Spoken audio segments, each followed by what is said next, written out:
வாழ்விலும் சரி மறுமையிலும் சரி சோதனைக்கு உள்ளாக்கப்பட்டால்தான் வெற்றி கிடைக்கும். தோல்வியை சந்தித்தால்தான் ஒருவன் வெற்றியை சுவைக்க முடியும்.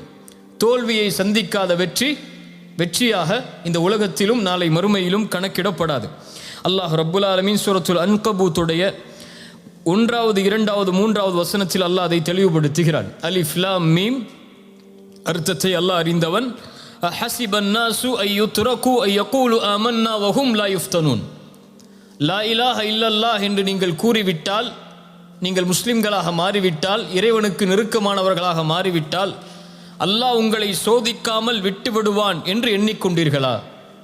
வலகது ஃபதன்னா, இறைவன் சோதித்திருக்கிறான் உங்களுக்கு முன்னால் உள்ள சமூகத்தையும்.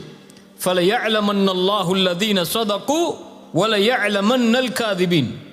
ஏன் இந்த சோதனை? அந்த சோதித்து யார் வெற்றி பெறுபவர்கள், யார் உண்மையாளர்கள், அதில் யார் தோற்று பொய்யர்களாக மாறுபவர்கள் என்பதை இறைவன் பிரித்தறிந்துதான் உங்கள் ஈமானை இறைவன் அங்கீகரிப்பான்.